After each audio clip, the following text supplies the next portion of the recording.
welcome to the Japan-inspired Bekbek Makes UV Resin box. I've included a leaflet in the box that explains the ideas behind why I chose all the different designs. In the little packet of pigments and findings, you'll see a little bit of fabric tape there with flowers on. That's just a sort of little extra because I thought it was pretty and you could put the UV resin on top and create earrings from it. The wooden project is a koi carp jigsaw.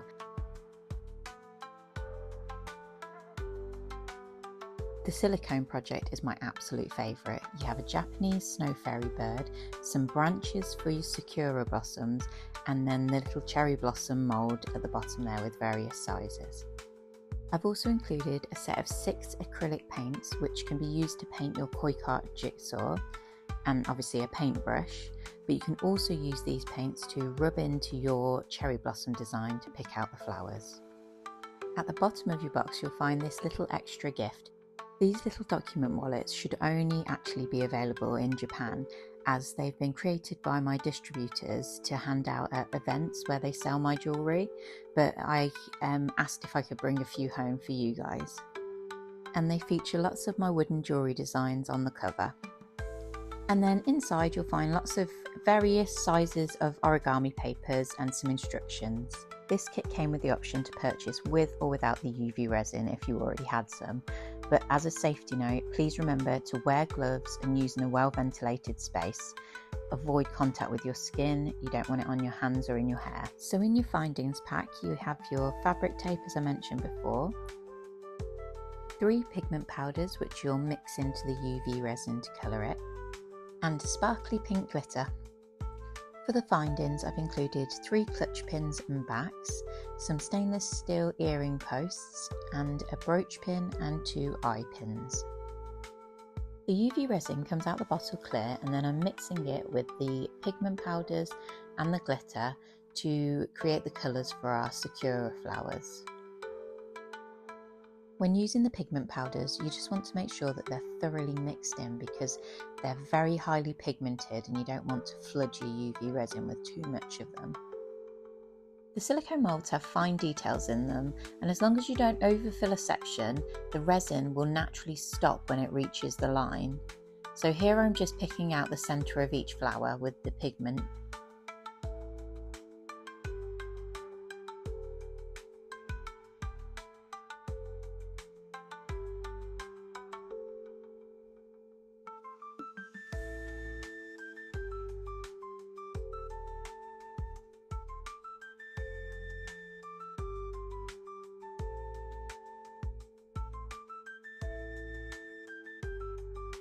Once you're happy, you just want to pop it under the UV light for a few seconds to stop it moving. You can now add your next colour without it all merging together. So I'm just adding the UV resin directly to the glitter, and then I'm going to top my mould up to the top and cure it again under the light.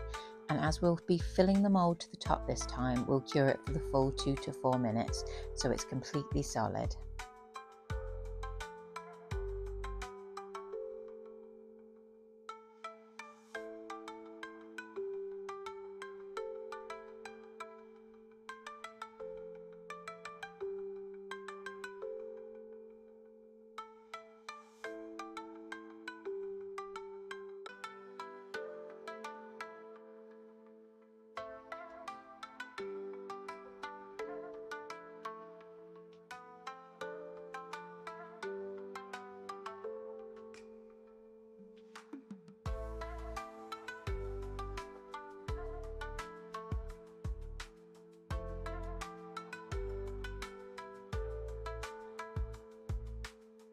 Remember to always flip your mould over and cure it from the reverse. This is just a good habit to get into so that you don't leave any residue in your mould.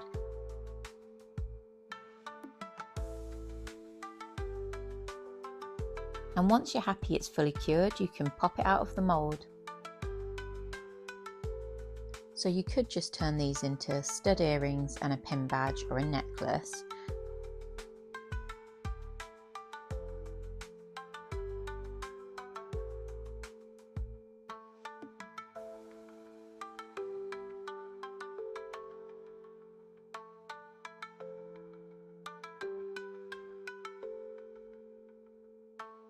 If you rub acrylic paint into the front of your design, it will pick out all of those little details that the mould has left on your flower.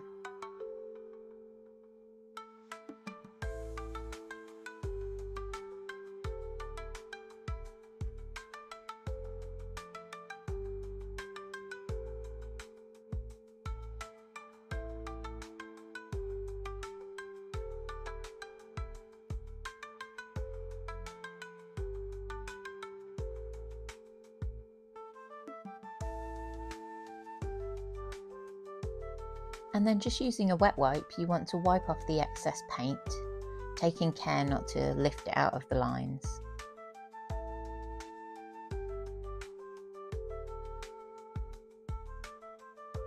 And obviously you can do the lines any colour you like. So then you just repeat this process as many times as you like until you've got the right amount of flowers that you'd like to put on your branches.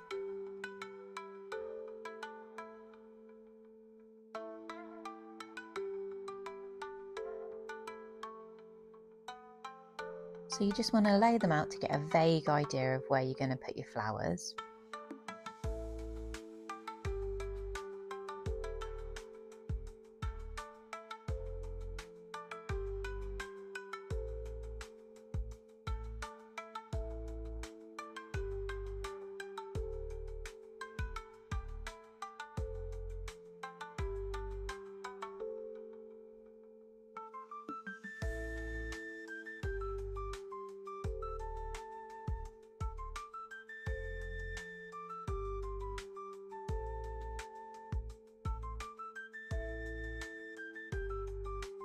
Once you're happy with your placement, you just want to flip your design over and use the UV resin as a glue to attach the flowers to the branches.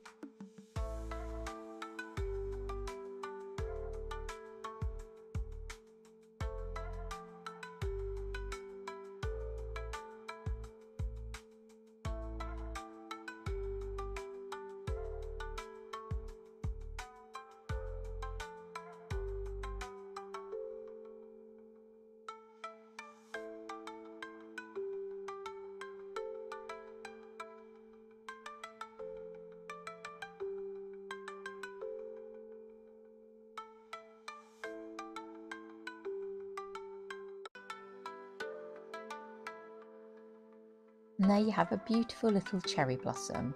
Now you can add more flowers to this if you decide to later on. The pigment powders included are a white and a silvery black to correspond with the bird's feathers. So again, we're going to mix in the UV resin with the pigment powder, and then we're going to use a detail stick or a toothpick or something a little finer to pick out the fine details of the eyes. And as long as you don't overfill it, it will naturally stop when it reaches the edges of those details. I also just want to clarify, when I'm talking about UV resin, I'm talking about my own brand, Bekbek makes UV resin, because different brands of resin have different consistencies and some are nice, some are horrible. Like, you just have to find one you're comfortable working with. But mine's slow moving, so that's why I'm able to be so precise with it.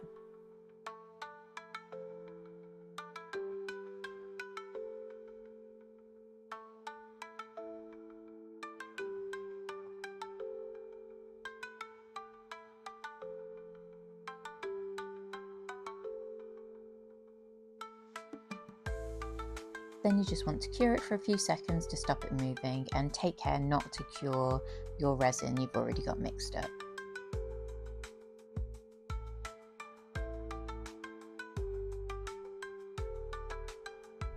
It's best to tilt the mould when you're doing fiddly bits like the little feet.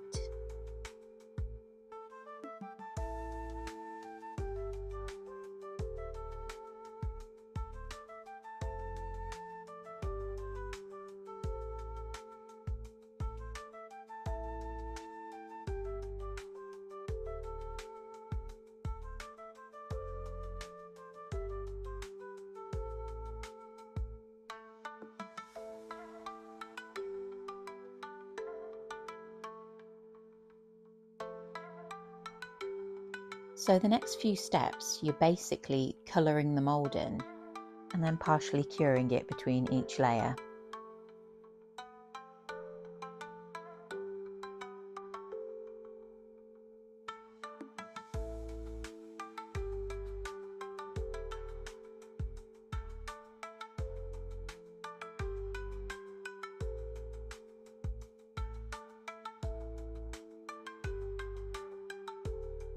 If this is your first time watching me, I'm Rebecca from Bekbek Makes, a UV resin craft kit company based in the UK.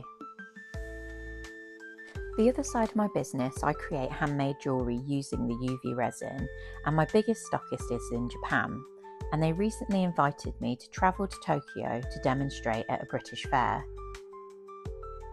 And this was the perfect opportunity for me because we've been creating kits based on our travels to different places. We've previously done a Barcelona box and we've got a couple more lined up. Whilst in Japan, I visited every craft shop I could find, and we have a series of videos coming up documenting what I bought and what fun things you could do with them in relation to UV resin.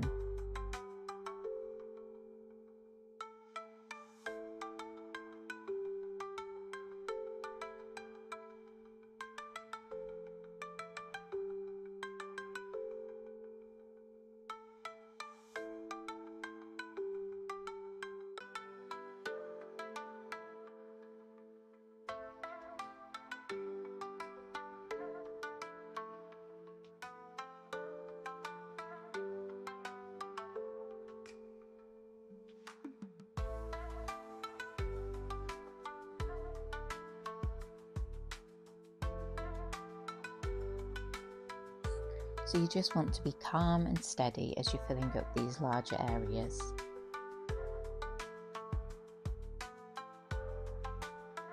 I just want to say thank you so much for watching, and if you could subscribe, I'd be really grateful.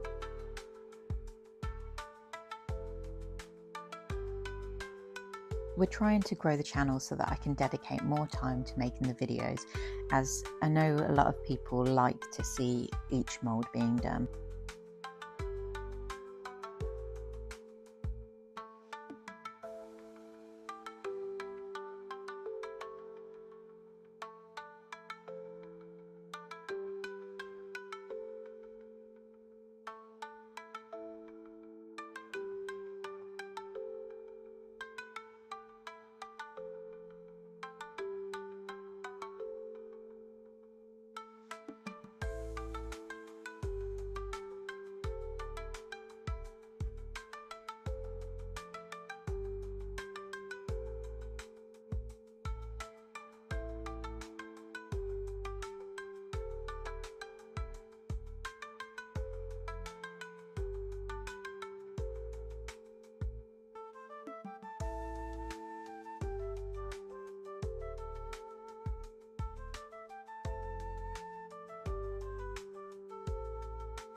So this white layer is the final layer, so I'm just completely filling the mould and making sure it's level and flat. Because this is the back of the design, you're not going to see it, so it doesn't matter.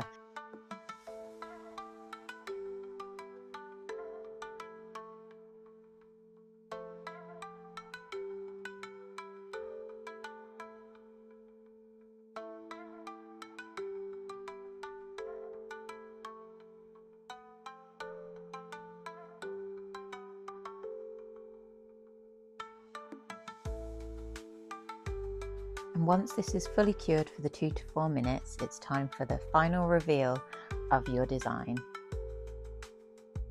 Because the sides of this mould are slightly irregular shape, it's best to go around and gently prise it off as you go before popping it out.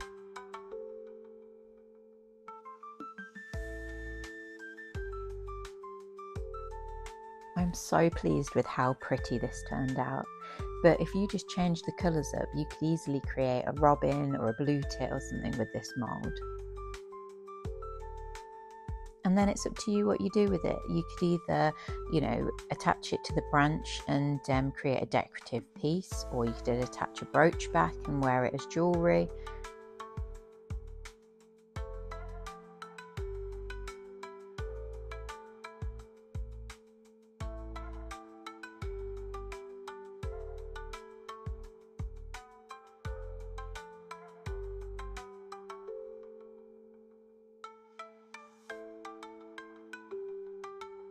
the great thing is you can just play around with the composition until you're happy with where you want everything before you secure everything together.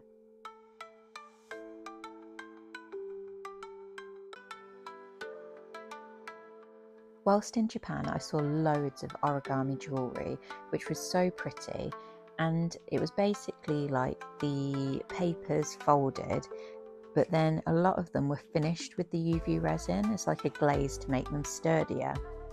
So as an extra little project, I've included various sizes of origami paper. I am not even going to attempt to demonstrate how to do it because I am horrible at it. I've tried and I can't do it well, but I figured either you could make some little origami earrings or you could just use the papers with the resin, and I've also included a couple of instructions I found on the internet to get you started.